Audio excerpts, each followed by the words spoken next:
Hi there. Welcome back to the Crohn's channel. I'm gonna try to do my best this time with this next video to kind of slow my speech down and try to talk more clear. I, t- I always know I've talking fast, but when I see it in practice with the videos I had already made, I can really see I'm talking too fast. So I'm gonna try to tone down my speed and try to pronounce my words more clearly so it'll be easier for people to follow. But anyways, on this particular video, I want to talk about the 8 things I came up with that doctors don't tell you about Crohn's that you should know, and these are things I've learned through my friend who has been a great help because he has the Persian Gulf syndrome, so he's got his own autoimmune disease, and he's taught me a lot about this. And honestly, at first when he was teaching me these things, I was still in denial, and I didn't believe it applied to me. And it's only after things have gotten really critical that I'm taking this more serious than I had in the past. And he's been a great friend to me and teaching me a lot of these things, and they're finally starting to sink in. And I thought it'd be great to share some of the things I've learned that maybe some of you are just going through your journey now and you don't know yet, and things to be things you it would help you know if you know these things in advance, or maybe you've already been on your journey for a while. Sorry, I guess slow down. Maybe you've been on your journey for a while, and some of these things might still be useful, and maybe you don't know these lessons yet yourself. So I'm gonna try to share my 8 reasons, things I think that you need to know that doctors don't share with you about Crohn's. So one of the big ones, and these are no particular. They're just all in random order, so there's no particular significance in which order they come in. But the first one I wanted to share that I was really my doctor finally told me after, so he actually shared it, but way after the fact, after things got really bad. But one of the things they don't share with you is that 70% of Crohn's people with Crohn's develop going through depression, or when they're sick they go depression.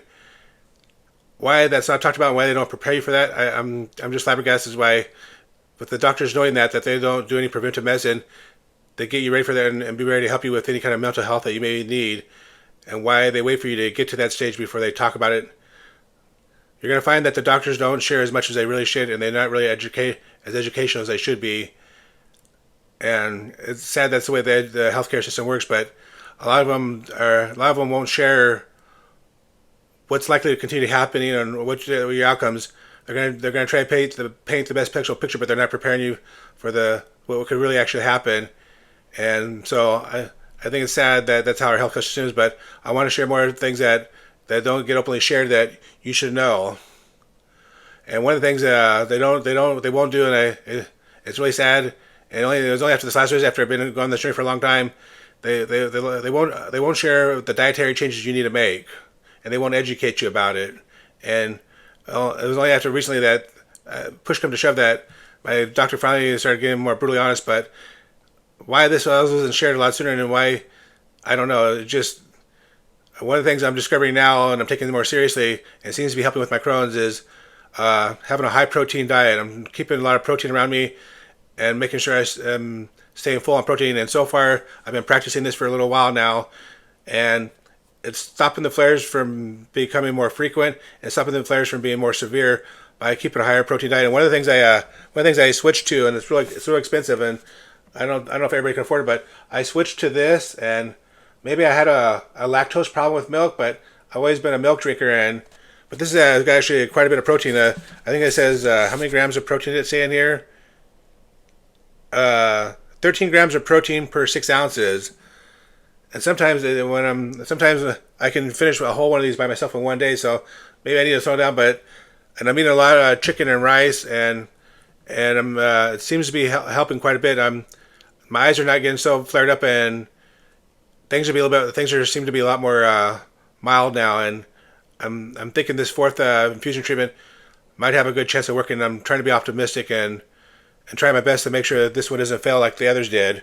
And then another thing that my doctors didn't talk about that has been a real big help when I'm going through a stage where, like, when I'm on prednisone and I can't sleep and I'm just spiraling out of control, and sometimes those days where I'm up for a day and a half to 2 days, those can cause a real bad flare up. And so now what I've been doing when I did is I've been getting these. I know it's not available in every state, but I've been getting these edibles, and each edible has got 30 milligrams of CBD, 20 milligrams of CBN, and only 10 grams of THC. And every time before I started doing the high protein, every time I started going to a really bad flare up, this put it in check. It seemed to put the check on the flare up. It stopped it from getting any worse and held it even, and I was able to go to sleep. And usually when the next day when I woke up feeling actually pretty good.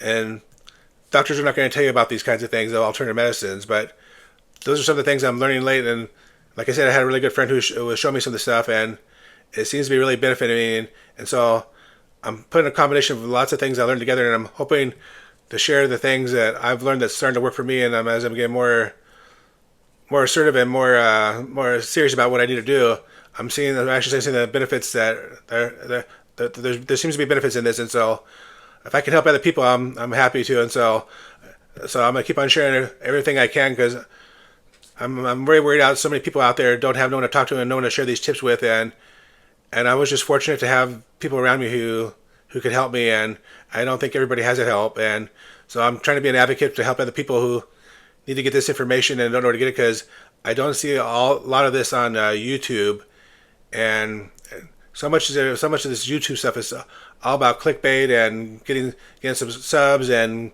getting their ad time and getting the revenue. But for me, this is just about trying to share and help other people out, and not chasing subs and not chasing likes and not chasing advertisers. I'm just trying to share what I know and help other people out. But anyways, getting back to the subject. All right. Another thing that the doctors won't tell you about, they won't tell you about the government benefits you're qualified for. They'll never bring it up. And it's sad because, and maybe they don't even know about the benefits, but at one point things got bad that my friend walked through the process, and he saw that I really needed to get on Social Security or disability because how bad things were getting. And thank God for that, because it really came back to save me, because right now you're seeing me as a healthy person. I look completely fine, but the truth is, when you have autoimmune diseases, you have great days and you look healthy, and no one would think anything different. But most people don't see when you have an autoimmune disease how crippling it can be on the bad days. And I'm so thankful that I don't have to figure out how to survive with a job when I have so many of these ups and downs days. And I'm very grateful that I was able to get through with my Social Security application, and they approved me, because it's been a godsend. But your doctors won't talk about whether they think you qualify or whether you should apply. But just know this: if you're starting your journey and things are getting bad, don't wait too long, because this is progressive, and if you wait too long, you may be in a bad situation. And when I first started doing it, I had imposter syndrome. I was kind of imposter, like I really wasn't really sure. But when I started doing the research and looking through all my old doctor's visits and notes, and I just saw how bad this was, and how I was in how much in denial of the situation I was. And as I was going through my Social Security application, things continued to keep on going downhill. And by the time I was approved, it was just in the nick of time, because things quickly deteriorated quickly. And I feel very fortunate that I was approved through the beginning of the process. But if you feel that, sorry about that, I got a call and it came on the my computer, and I didn't know that would shut the video off in the recording. So I'm gonna have to do some editing, which I was trying to avoid. But so I'll put the two videos together and edit them together, so it'll be one seamless video.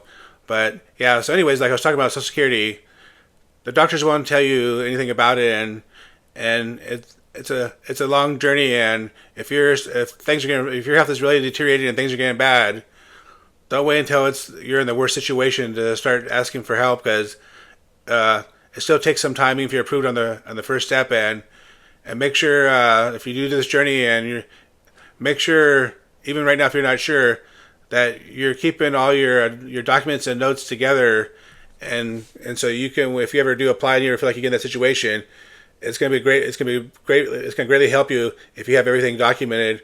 And so if that's a journey you want to go down to and you think you need that help, document everything. But like I said, the doctors are not gonna help you with that, and it's a long process. So just be prepared for that if that's a journey you think you need to take. All right. What are the things? The one thing that doctors don't prepare you for, that was a big one for me is the you go. I went through like 5 stages of grief. You go through a lot of grief when you start becoming sick, and you go through you go through bargaining, you go through acceptance.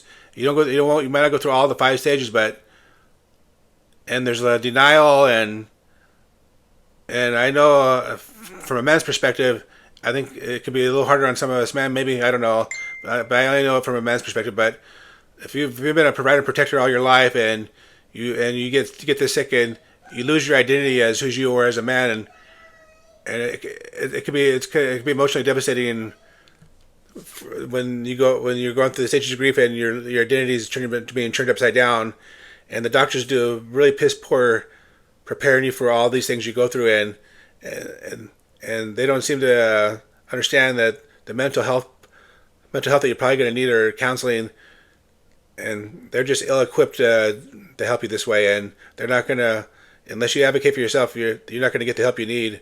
So be prepared for the going through grief and going through denial. It's a real process.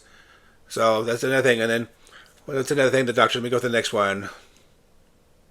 All the doctors won't prepare you for how to handle your health. They won't tell you anything you need to do. They won't tell you about what your journey is going to entail. They're just going to try to give you your medicine and send you on your happy way, and they're not going to tell you they're not going to prepare you for the worst. They're going to keep on trying to give you the rosy picture, like this could be the one, but statistically, you're going to probably go through many treatments before maybe you find the one that makes you in remission, but they just won't prepare you for the complete journey, and that's so you need prepared, and so just be prepared that they're not really going to be your advocate. You have to be your own advocate. And another thing that they won't do is they won't talk about the alternative medicines.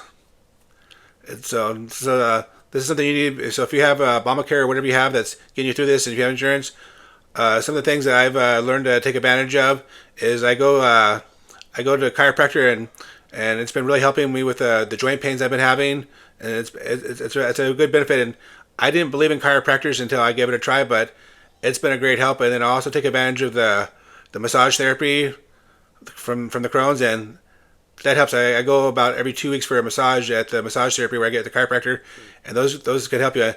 And another thing I just started doing, and I'm not really sure, I'm convinced it works one another. I've been recently trained acupuncture, and I'm gonna keep on doing it, but maybe it's a coincidence, but I've only been doing acupuncture for the last 2 or 3 weeks now. But I've been feeling really well these last 2 weeks, but I don't know if that's just a coincidence of being on prednisone and starting my new infusion treatment. So it's hard to say what's actually working and what's not working. But right now I'm going through a stage where things seem to be working, and I'm trying to do my best to make sure it stays that way, and try to work as hard as I can to minimize the flares and make sure this new infusion treatment I'm going through actually takes hold and works this time. So I'm trying to give my best shot this time, and trying to follow more of the things I need to follow. And then also, they won't talk to you about getting the CBD, what's it called? They won't talk to you about how the CBDs and CBNs will help with the anti-inflammation. They won't talk about that kind of alternative medicine, and so that's been a big one help for me. Also, what else is a good one that they don't talk about? Oh, another one that's really important I mentioned in my previous video, and doctors will be on their best behavior if you take someone with you on your visits to advocate for you, and someone who's more of a clear mind. Doctors give you the best version of themselves when you have somebody with you, and especially if you got someone who can ask hard questions that maybe you're in a brain fog and you can't think of. But you get better results. I'm telling you, it's really important. Whoever you can bring with you, your sister, your brother, your mother, a friend, whoever it can be, just having someone in that presence with you is going to greatly benefit you. And that's another thing I learned from my really good friend Russ. And he comes with me with my visits, and I should have taken more advantage of that, but it's really true. And another thing that sounds kind of racist, but it's really not racist, but I found during my treatment of doctors that the foreign doctors give so much better treatment than the American doctors. It's just been my experience, but the compassion that you get with the foreign doctors seems to be on a different level than you'll get with an American doctor. I don't know why it's that way, but it's just been something I've noticed, that the foreign doctors just seem to have a lot more compassion and a lot more care than the American doctors. So see what you see when you go through. See if you find the same thing, and let me know and put in the comment section if you notice the same thing as well. And then what else we got here? Another one. This is the big one, and this is what people might not like this, but you really got to learn to be an advocate for yourself. And sometimes you actually have to know more than the doctors know, and you have to even suggest what the doctors' labs what they should run for you, and be aware of what those labs mean. And you have to be a true advocate and have knowledge about your disease and push the doctors in the direction they need to go. They're going to have knowledgeable about the treatments, but it's up to you to advocate for yourself. If you don't advocate for yourself, you're just going to fall through the cracks of the system, and it's really it's sad that you have to know this much more than your doctors know. Because even my GI doctor, he seems to be really great, but I don't think he actually knows everything there is to know about it, and maybe because he's got so much money and got so many patients, but he doesn't seem to have the complete knowledge of the whole thing, and he only knows the medicine component and what works and some stuff, but he doesn't. There's just so much about it he doesn't actually know, and it's up to you to advocate your mental health, your physical health, and sadly, this is how the healthcare system works. So you really have to be really involved in it, and you have to take care of yourself, because no one's gonna actually do all this stuff for you. And I know when you're sick, it's the hardest thing to do to take care of yourself. And so hopefully you have some mother, father, son, or brother that can be there for you and help you navigate this, because this is a tough journey to do all by yourself. And the purpose of these videos is for me to help maybe people who don't have that connection with family or friends, or they don't know where to get this information. And I'm hoping that I can reach enough of you and share little insights. And so I'm going to try to make constant little things about, I want to talk about relationships with your significant others. I want to talk about so many human issues that I just can't find on other YouTube channels about Crohn's. And I want to talk about the human issues and help, and things that can help you get ready and do better, so you won't have to make a lot of the same mistakes that I made, and I can help you have a better quality of life. And maybe we can share in our messages about some of the things we learned, and maybe I can grow this channel, and it could be a great resource for people who need help, and maybe they can share their diet tips and whatever they've learned and give their hints. And I like to grow a community where we can help each other. And so, because I know everything's about money, and the group therapy, who can afford these kinds of things anymore? And so I'm hoping that we can be here for each other and provide a little therapy and give a little support to each other, and grow this channel in a positive way and share our knowledge. So that's my goal, and that's what so I'm going to keep on trying to come up with new ideas to talk about and share, and I'm going to try to hit the critical ones as fast as possible. And so I'll be trying to be better with more frequent updates, and hopefully we can grow the channel and help each other. All right, take care and have a good day. Bye.